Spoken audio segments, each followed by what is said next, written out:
नमस्कार दोस्तों, स्वागत है आप सभी का आपके अपने YouTube चैनल जीके विद यश में। आज 30 नवंबर 2020 है और आज की इस डेली करंट अफेयर्स के वीडियो में हम जानेंगे हाल ही की घटनाओं से आपकी आने वाली परीक्षा के लिए जो महत्वपूर्ण प्रश्न बने हैं उनके बारे में। साथ ही जानेंगे प्रत्येक प्रश्न से जुड़ा हुआ स्टैटिक जीके। यदि आप डेली करंट अफेयर्स का PDF चाहते हैं तो ज्वाइन कीजिए हमारा टेलीग्राम चैनल जीके विद यश, जिसकी लिंक डिस्क्रिप्शन में दी गई है। फ्रेंड्स, वीडियो को लास्ट तक देखिए। लास्ट में हम आपसे एक क्वेश्चन पूछेंगे जिसका राइट आंसर आपको कमेंट बॉक्स में लिखना है। तो चलिए वीडियो को शुरू करते हैं। फर्स्ट क्वेश्चन है, हाल ही में त्रिपक्षीय समुद्री सुरक्षा सहयोग पर चौथी बैठक कहां पर आयोजित की गई? इसका राइट आंसर होगा ऑप्शन सी, यानी कि कोलंबो। श्रीलंका की राजधानी कोलंबो में त्रिपक्षीय समुद्री सुरक्षा सहयोग पर चौथी बैठक आयोजित की गई। दोस्तों, इस बैठक में 3 देश शामिल हुए, श्रीलंका, भारत और मालदीव। भारत की ओर से इस बैठक में NSA अजीत डोभाल शामिल हुए, यानी भारत के राष्ट्रीय सुरक्षा सलाहकार जो हैं अजीत डोभाल जी, वो इस बैठक में शामिल हुए। क्वेश्चन नंबर 2 है, नवंबर 2020 में रोच मार्क काबोर किस देश के राष्ट्रपति के रूप में पुनः निर्वाचित हुए? इसका राइट आंसर होगा बुर्किना फासो। दोस्तों, बुर्किना फासो के राष्ट्रपति दूसरी बार चुने गए हैं रोच मार्क काबोर। बात करते हैं बुर्किना फासो की। बुर्किना फासो की कैपिटल है ओगाटोगु। क्या है? ओगाडोगु। और करेंसी है CFA फ्रैंक। क्या है currency? CFA Frank. Burkina Faso Africa महाद्वीप में स्थित है। बुर्किना फासो को पहले अपर ओल्टा के नाम से जाना जाता था। क्वेश्चन नंबर 3 है, हाल ही में जारी QS वर्ल्ड यूनिवर्सिटी रैंकिंग 2021 के अनुसार विश्व का सर्वश्रेष्ठ संस्थान कौन सा है? इसका राइट आंसर होगा ऑप्शन ए, यानी MIT। दोस्तों, MIT यानी मैसाचुसेट्स इंस्टीट्यूट ऑफ टेक्नोलॉजी जो है विश्व की सर्वश्रेष्ठ यूनिवर्सिटी है। QS वर्ल्ड यूनिवर्सिटी रैंकिंग 2021 के अनुसार प्रथम स्थान पर यह है। दूसरे स्थान पर है दोस्तों स्टैनफोर्ड यूनिवर्सिटी। दूसरे स्थान पर स्टैनफोर्ड यूनिवर्सिटी है और तीसरे स्थान पर है हार्वर्ड यूनिवर्सिटी। चौथे स्थान पर कैलिफोर्निया यूनिवर्सिटी है और पांचवें स्थान पर है दोस्तों ब्रिटेन की ऑक्सफोर्ड यूनिवर्सिटी। कौन है पांचवें स्थान पर? ब्रिटेन की यूनिवर्सिटी। तो आपको यहाँ पर याद यह रखना है कि जो दुनिया की 5 सर्वश्रेष्ठ विश्वविद्यालय हैं उनमें से 4 अमेरिका के हैं और एक ब्रिटेन की यूनिवर्सिटी है जो ऑक्सफोर्ड यूनिवर्सिटी है वह। तो आपको यह चीज़ भी याद रखनी है। QS का फुल फॉर्म भी याद रखना है, क्वार्टरली साइमंड्स। क्या है? Quarterly Symonds. और यह रिपोर्ट जो है QS वर्ल्ड यूनिवर्सिटी रैंकिंग प्रतिवर्ष क्वार्टरली साइमंड्स के द्वारा जारी की जाती है। क्वेश्चन नंबर 4 है, हाल ही में जारी QS वर्ल्ड यूनिवर्सिटी रैंकिंग 2021 के अनुसार भारत का सर्वश्रेष्ठ संस्थान कौन सा है? इसका राइट आंसर होगा ऑप्शन बी, यानी IIT मुंबई। IIT मुंबई जो है भारत की सर्वश्रेष्ठ यूनिवर्सिटी या सर्वश्रेष्ठ विश्वविद्यालय या संस्थान है। दोस्तों, विश्व स्तर पर IIT मुंबई की जो रैंक है वो है 172वीं। कितनी है? 172वीं रैंक है दोस्तों। IIT दिल्ली की है 193। किस नंबर पे है? 193वें स्थान पर रखी गई है IIT दिल्ली को। वहीं IIT मद्रास 275वीं और खड़गपुर को 314वीं रैंक दी गई है। यानी कि दोस्तों टॉप 200 में केवल 2 भारतीय संस्थान शामिल हैं और जो टॉप 500 यूनिवर्सिटी है विश्व की उनमें 8 भारतीय संस्थान हैं। कितने हैं? 8 भारतीय संस्थान विश्व के शीर्ष 500 विश्वविद्यालयों में शामिल हैं। तो ये डेटा आपको याद रखना है। यदि पूछ लिया जाए कि 200 में जो शीर्ष 200 हैं उनमें कितने शामिल हैं, तो 2, और 500 में 8 यूनिवर्सिटी शामिल हैं। क्वेश्चन नंबर 5 है, कैम्ब्रिज डिक्शनरी द्वारा किस शब्द को वर्ड ऑफ द ईयर 2020 चुना गया? इसका राइट आंसर होगा ऑप्शन डी, यानी क्वारंटाइन। दोस्तों कैम्ब्रिज डिक्शनरी द्वारा क्वारंटाइन को वर्ड ऑफ द ईयर 2020 चुना गया है।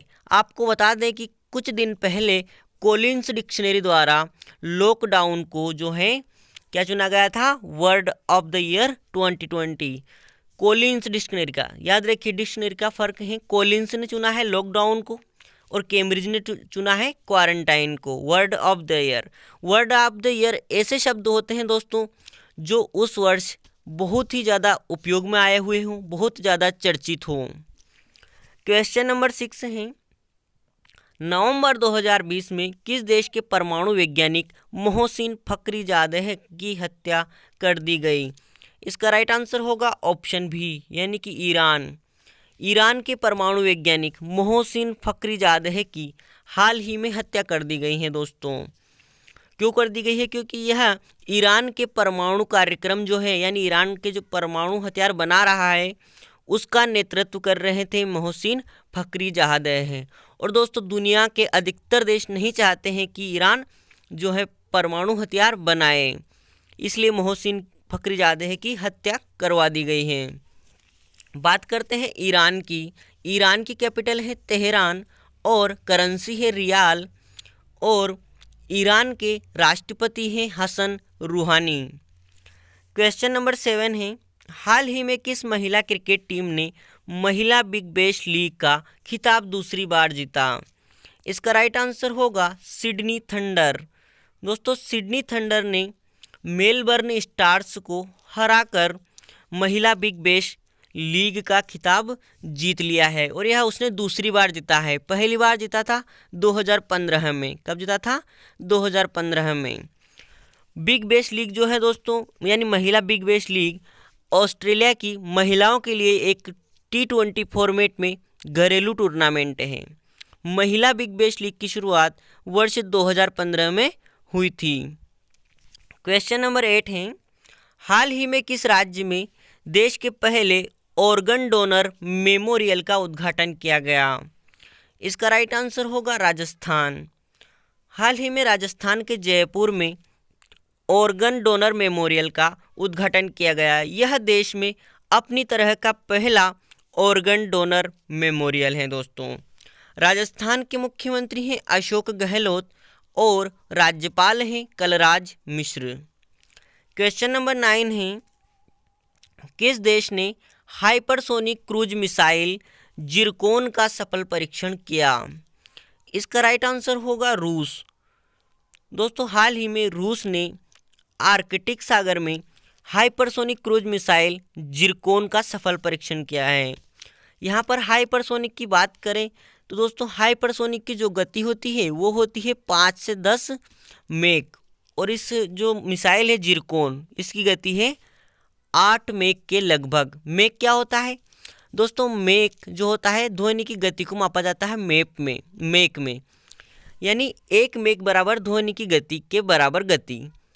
उससे अधिक देखा जाए दोस्तों 1 से 5 मेक तक, तो उसे हम कहेंगे सुपरसोनिक गति, यानी ध्वनि की गति से यदि आप जो मिसाइल की गति 5 गुना तक है तो उसे हम कहेंगे सुपरसोनिक गति।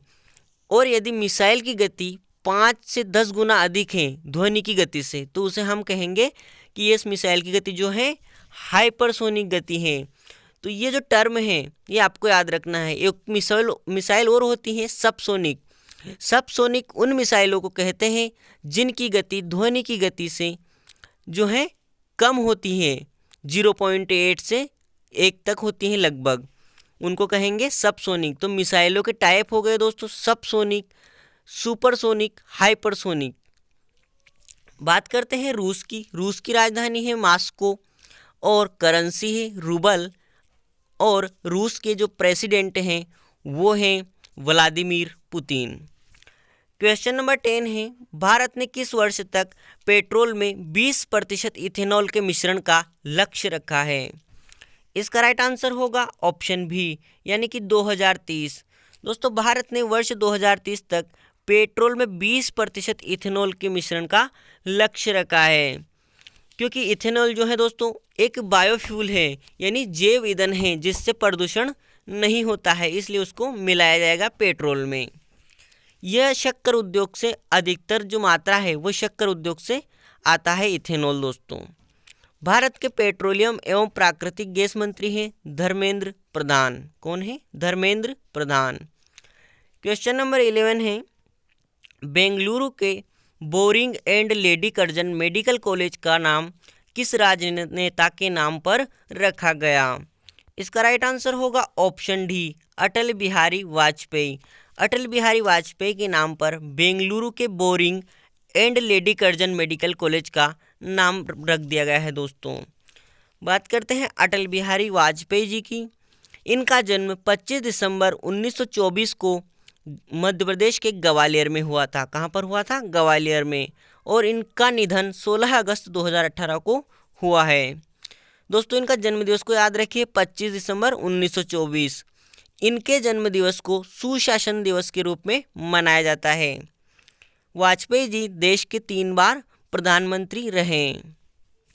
क्वेश्चन नंबर 12 है, किस राज्य के राज्यपाल ने जबरन धर्मांतरण के खिलाफ अध्यादेश को मंजूरी दी? इसका राइट आंसर होगा उत्तर प्रदेश। दोस्तों हाल ही में उत्तर प्रदेश की राज्यपाल आनंदीबेन पटेल ने जबरन धर्मांतरण के खिलाफ एक अध्यादेश को स्वीकृति प्रदान की है। जबरन धर्मांतरण दोस्तों यहाँ पर खास तौर पर जो यह अध्यादेश लाया गया है, यह लहू जिहाद के खिलाफ लाया है। किसके खिलाफ लाया गया है? लहू जिहाद। क्वेश्चन नंबर 13 है, हाल ही में आयोजित दिल्ली हाफ मैराथन के पुरुष वर्ग में चैंपियन कौन बने हैं? इसका राइट आंसर होगा अमेदे वर्ग वेले लेगन। कौन बने हैं? अमेदे वर्ग वेले लेगन। यह इथोपिया के धावक है। कहाँ के धावक है दोस्तों? इथोपिया के। और ये दिल्ली हाफ मैराथन 2020 के विजेता हैं। हाफ मैराथन की दूरी कितनी होती है? हाफ मैराथन की दूरी होती है दोस्तों लगभग 21 किलोमीटर।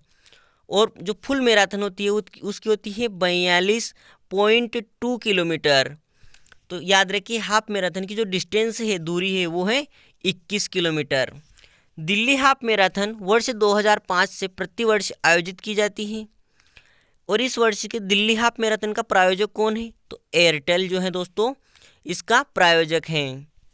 कल हमने आपसे एक प्रश्न पूछा था कि हाल ही में किस देश ने अमेरिकी टेक्नोलॉजी कंपनियों पर फिर से डिजिटल टैक्स आरोपित किया? इसका राइट आंसर होगा फ्रांस। हाल ही में फ्रांस ने घोषणा की है कि वो अमेरिका की जो टेक्नोलॉजी कंपनियां हैं उन पर फिर से डिजिटल टैक्स लगाएगा। दोस्तों डिजिटल टैक्स को आमतौर पर गाफा टैक्स भी कहा जाता है। गाफा टैक्स क्यों कहा जाता है? गाफा यानी कि GAF है, क्योंकि गूगल, अमेजन, फेसबुक और एप्पल ये 4 बड़ी अमेरिकी टेक्नोलॉजी कंपनियां हैं जिन पर यह टैक्स लगाया जाएगा, तो इसलिए इसको गाफा टैक्स भी कहा जाता है। तो यह टर्म याद रखिए दोस्तों, यदि डिजिटल टैक्स ना आए, यहाँ पर आ जाए कि अमेरिकी टेक्नोलॉजी पर फिर से गाफा टैक्स किस देश ने लगाया, तो इसका आंसर भी फ्रांस ही होगा। आज का प्रश्न है क्वेश्चन ऑफ द टुडे, हाल ही में भारतीय मूल के ऋषि सुनक खबरों में हैं, वह किस देश के वित्त मंत्री हैं? ऑप्शन है ब्रिटेन, कनाडा, अमेरिका या न्यूजीलैंड। आप इस प्रश्न का उत्तर कमेंट बॉक्स में लिखें और वीडियो को लाइक और शेयर करना ना भूलें। और यदि नए हैं तो चैनल को सब्सक्राइब करें। आज के वीडियो में इतना ही फ्रेंड्स, मिलते हैं नेक्स्ट वीडियो में। तब तक के लिए जय हिंद, वंदे मातरम।